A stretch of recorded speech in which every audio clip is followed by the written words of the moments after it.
welcome to the Musée Magazine People of the Year interviews. I'm Ishika, the VP of Content for Musée Magazine, and today I'm here with Kyle, one of the People of the Year Top 10 award recipients. So Kyle, do you want to start by telling me a little bit about yourself? Yeah, so I'm Kyle. I go to the University of Minnesota. I'm majoring in family social science.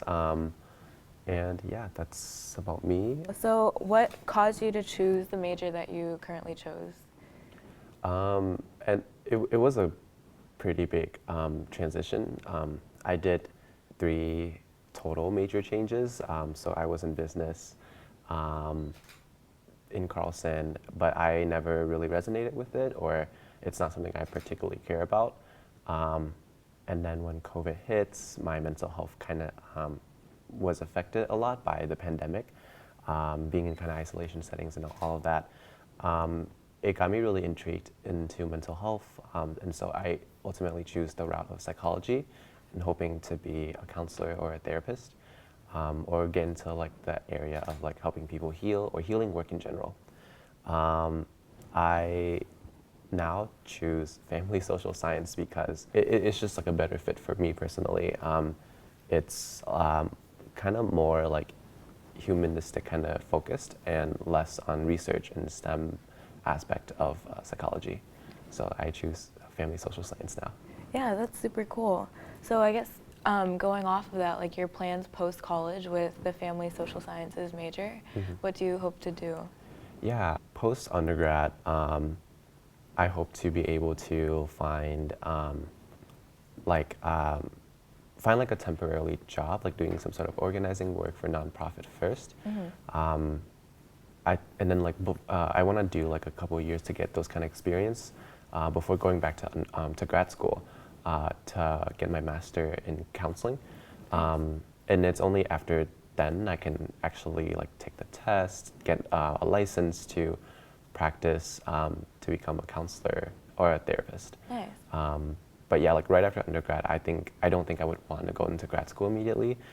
Ideally, I would want to be able to work at some sort of nonprofit first, just so I can get more experiences overall working with community in Twin Cities, seeing like the social systems that affects people, minorities or Southeast Asian into Twin Cities before I, not tie down, but like before I go into therapy work, because typically once you kind of go in, you don't really, there's not much room for you to do career change. Yeah. So yeah. Yeah, that sounds so cool. So what keeps you like motivated to keep doing that? And like why, I guess you already talked about it a little bit, but like why did you go down this path and why do you keep doing it? Yeah, I think I just really, really value like mental health since it affected me like very profoundly. That is because it has such a big profound impact on me. That is how I see the world. When I see someone like kind of going through their own thing, I also see like social structures that might potentially affect a person or kind of things. I think once you kind of go through like being marginalized or having like difficult experience growing up or things like that, you kind of see the world that way. And so that's why like I just can't really do business because it doesn't really address the things that I see and the way I see the world. I'm definitely really glad and grateful that I have people in my life who helped me heal from the mental health journey that I went through. And so that is like what I want to give back, that sense of joy and finding themselves again. Yeah, that's a really great perspective to have, and that's like a super like nice thing to do. I think it's just like super needed right now, and like cheers to you. Like that's amazing. Thank you. So do you have any advice for people trying to like follow this path or get involved in the community like you were saying before? Yeah. I think like as for like advice for people who want to get into this specific major or field, I'm not like an expert, right? And so I can only give what I do know. So just want to preface, I'm not an expert. I can't give you advice on like what research experiences to apply or things like that to get into grad school for counseling. But I can only say that for me personally, healing myself and like figuring out my internal struggles before healing others or before trying to help others is really important. And so that like, it's a very, very typical phrase that like you hear like, oh, love yourself first before you can love others. But I do believe in that. Like I do believe like when you try to help others, it's a lot of like emotional capacity that takes out of you. And so I do believe in like trying to help yourself first and work your internal system first before able to help others in a more efficient way, in a way that doesn't make it toxic for the person you're trying to help. Yeah. But yeah. Yeah, that's amazing. Really great advice, actually. Like, it's super simple, but super great. And then, is there someone or something that like you admired, that you like, that motivated you, or something like a mentor or someone? I don't have a specific role model or anything. Like I think like there have definitely been some people who have taken some things from me. There are some people who have given me some things, but like overall, I wouldn't like name a single role model that has drastically changed the way I am. I do believe in the quote like it takes a village to raise a child or something like that. And so all of my experience, the way I am, what I have learned and things like that have been like an impact from everyone around me, people who have interacted with me, who have taken but also given me things, whether that's for good or for bad. Like all of those comprise of my experience. So I wouldn't say I have a specific mentor who really, really like shaped me into who I am. I think I'm just like really, truly a product of the people around me, the people who have come before me, and just my experiences as a whole. Yeah, and like that's nice that you learn from the environment you're surrounded in, and you're constantly changing and growing, and that's like, I think a really great like value to have, or like insight to have.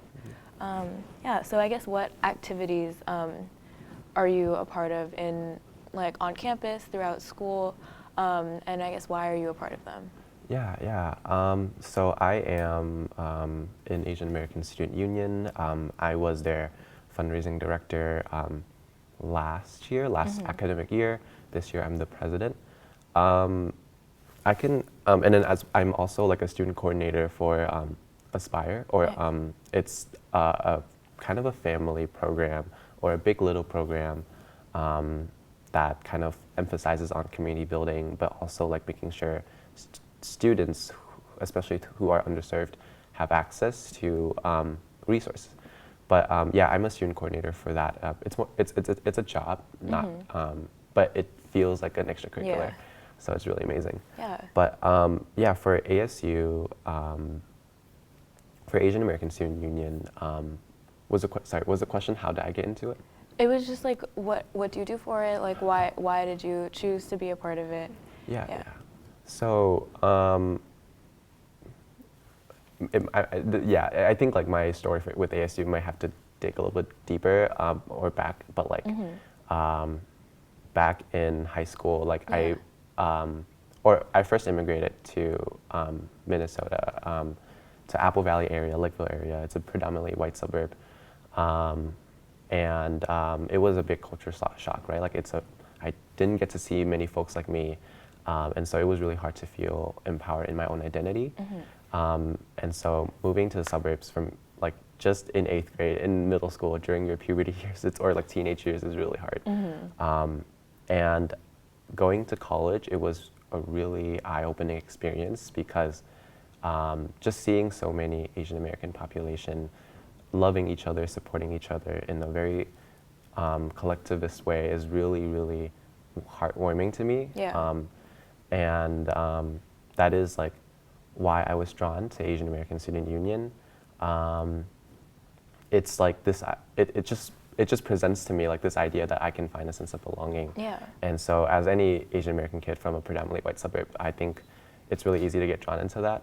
And so as my first year, since I was still in Carlson, I didn't really know what to do. So I just become a fundraising director, right? Just to fit my resume.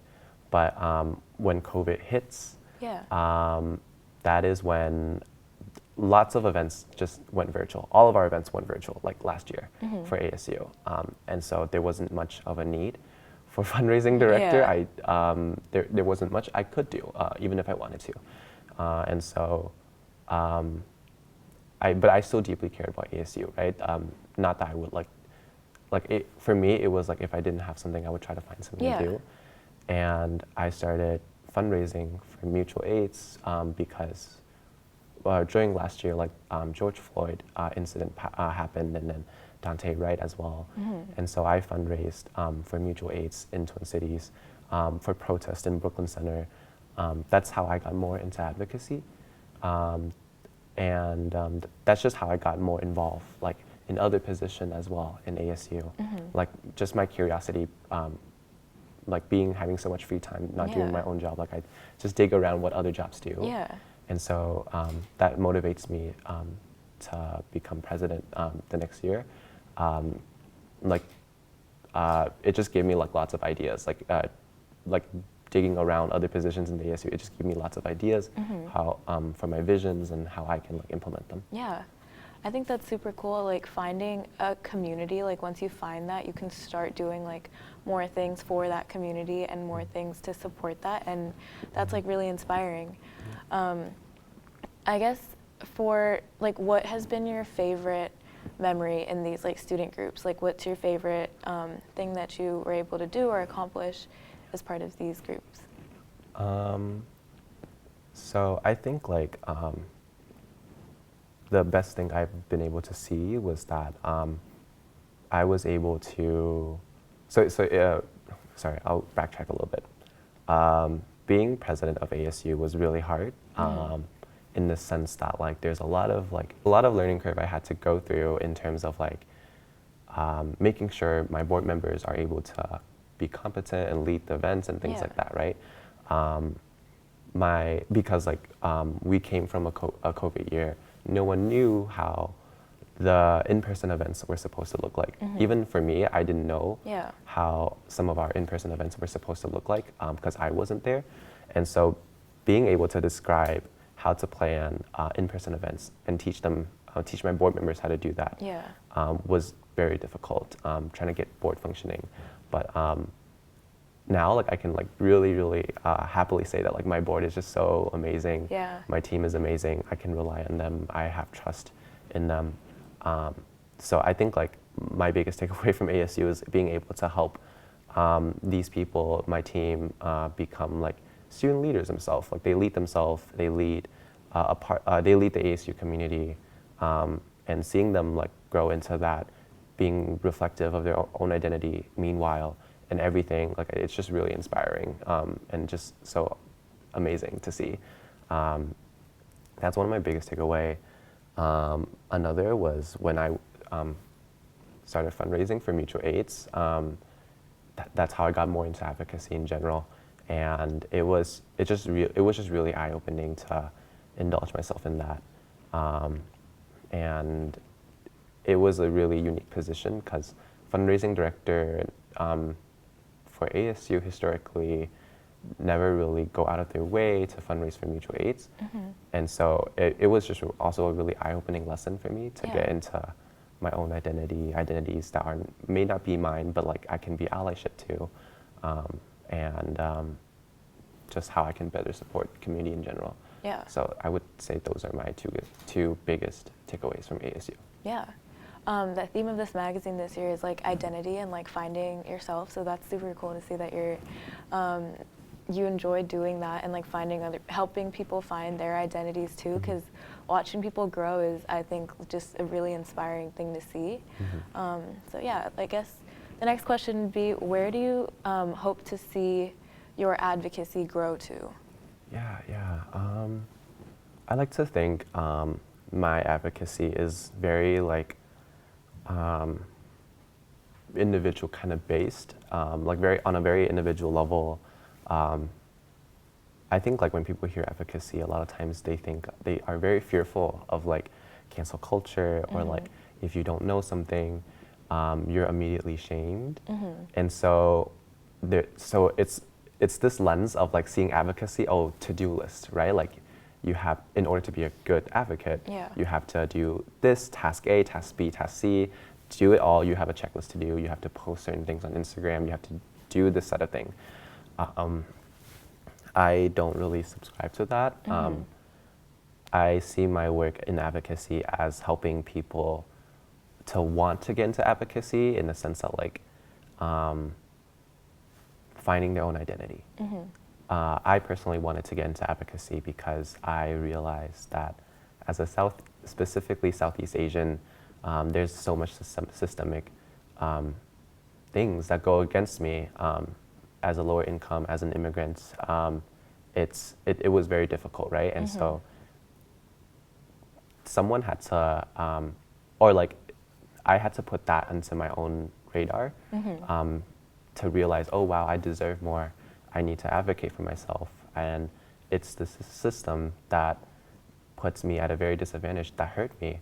And so my advocacy would be helping people find that kind of identity, being cognizant of that, and hopefully empower them to find whatever tools they have to be a better advocate themselves. So that's the direction of like advocacy that I want to do. Yeah. If that answers your question. Yeah, it definitely does. I think fighting for identity is like super important, and being aware of it and like the biases that go on and like fighting to make it better. I think that's like something that a lot of people should be more aware of, because I know getting placed in like a mostly white like town is hard to like realize that like you deserve more. Yeah. For sure. It was really great having you. Really great answers, really great insights. Yeah, it was a pleasure having you, Kyle. Yeah. Thank you for your time. Yeah, thank you so much for having me. Thank you, Musée Magazine. Yeah, thank you for having me in general.